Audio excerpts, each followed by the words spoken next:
The goal of this short video is to give you some guidance in reading academic texts. Academic texts, or texts that are written by academics, basically, by historians, by classicists, by anyone who is studying the subject under discussion, are also known as secondary sources. As we've discussed previously, primary sources are sources that are created or written or otherwise generated by the people in the moment. So a primary source for the study of Wilson College would be the billboard. Secondary sources are written by outsiders. They collect those primary sources and put them together to provide their own analysis and understanding. But unlike primary sources, which are written by insiders, secondary sources are written by outsiders, by academics who stand at a distance. So I have a few strategies to help you more productively read academic texts. First, it is very important to interact with the text. You should be writing all over this baby. And this is what I like about Crocodoc. You'll see that we're in Crocodoc.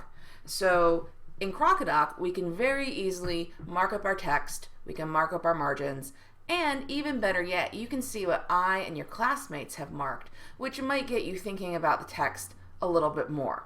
So as we go through this, we'll try to do a little bit of marking. The second thing that I think is crucial to do is what's called chunking. In other words, you want to divide your text into smaller chunks, and then instead of looking at this 24-page article, you can deal with it in very small chunks, maybe just a couple pages. So I'm just going to skim through the article and look for places where clearly it is changing. So here we might say we're in the introduction. Okay. Scrolling. Most recent usage. Talking about gender. Female historians. Let's see. Female historians. No, we're still talking about gender. Hey, look, we've got this nice little break. And then the approaches used by most historians fall into two distinct categories. All right, that looks like a change to me. So I'm just going to draw a line.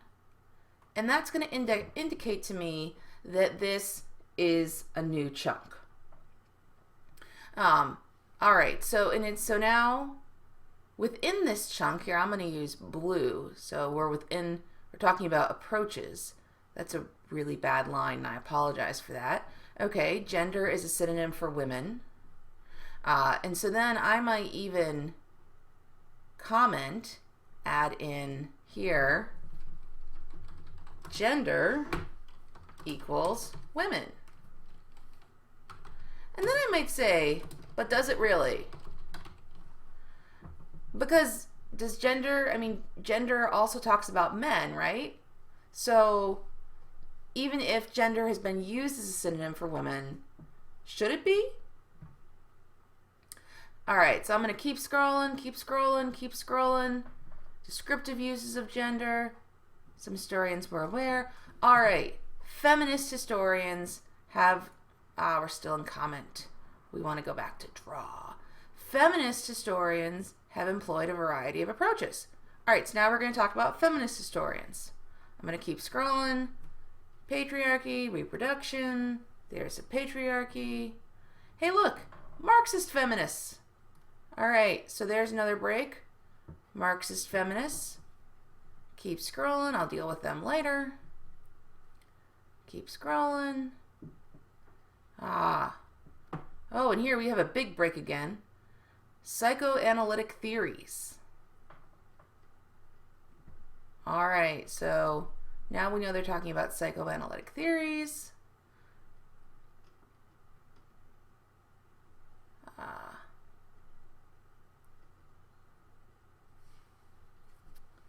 We're still psychoanalytic theories. All right. And so now we've stopped surveying approaches And we're coming back to the concern with gender as an analytic category. So that's going to be another chunk.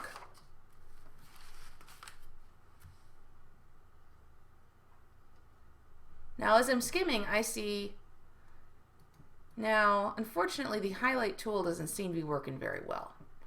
So I'll put in a comment here. So I can put in a comment. My definition of gender. So Scott's definition of gender. Because that could be important, right? So we're going to keep scrolling.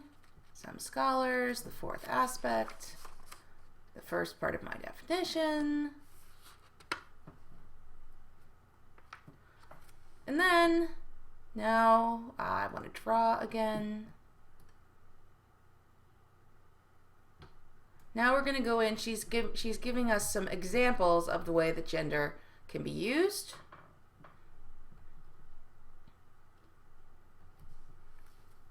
So we're going to keep scrolling, keep scrolling, keep scrolling, keep scrolling.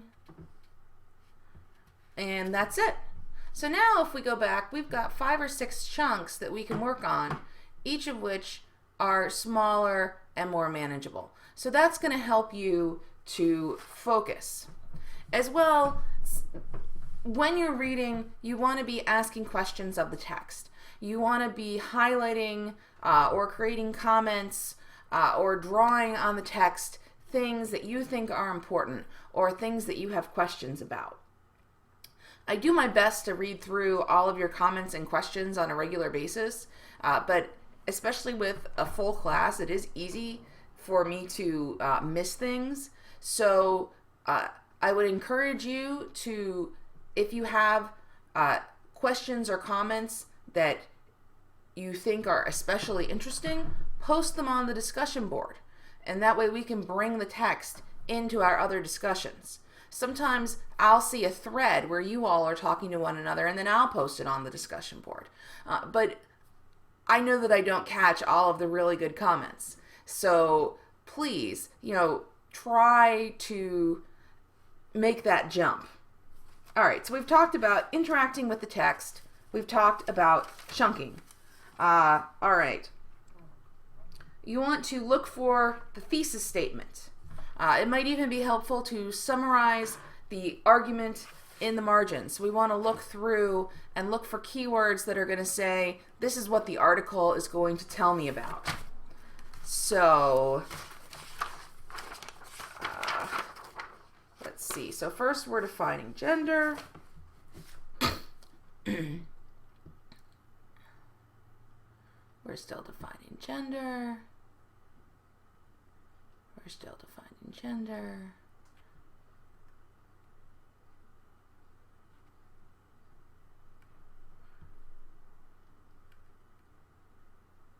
All right, so here, when we get to this paragraph, she's telling us, she's laying out what she is going to do. Well, that's a really bad squiggle.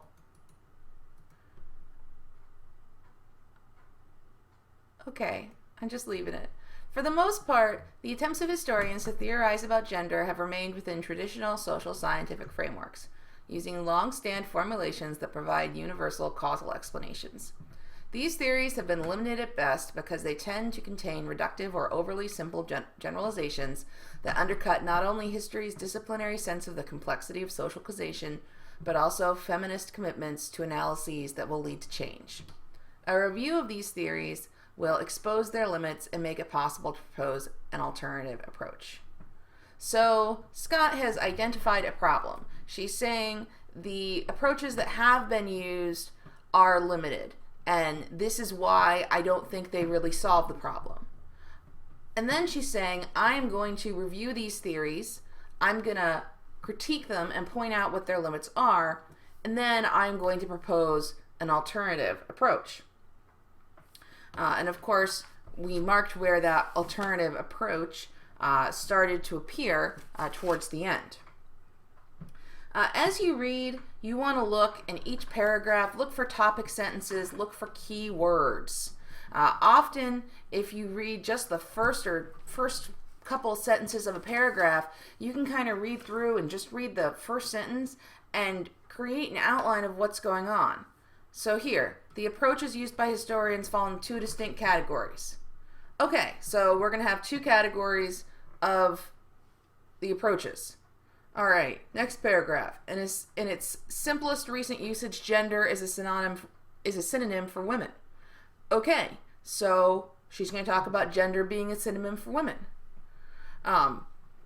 So as you go through, you don't even necessarily need to sit down and the first time read through word for word. Just read the topic sentences. Look for keywords. Sketch an outline that you can use to help you keep track. And my fifth and last tip for reading academic sources is to ask questions of the source, which of course we talked a little bit about before. Don't just accept what the source says. You want to question it. You want to say, wait, but what do you mean there? Do I agree with that? That's part of interacting with academic sources. And finally, as a closing comment, and I hope that this short video has been helpful to you as you start to deal with the sources in this class, it's okay to take it slow. It's okay to need to reread things. I reread things all the time. There are texts that I have read over and over again, and each time I read them for a class, I still see things that I didn't see before. So if you feel like, oh my gosh, I have read through this once and I don't entirely get it, that's normal. It's really normal, and it's by rereading and rereading that you are going to capture that nuance and come to a deeper understanding of the subject. So rereading is not a mark of you not being good enough or not being smart enough. Rereading is a mark that you're a good student. Please post any questions or comments about this video on our main discussion board, Women in Classical Antiquity, and I will see you there.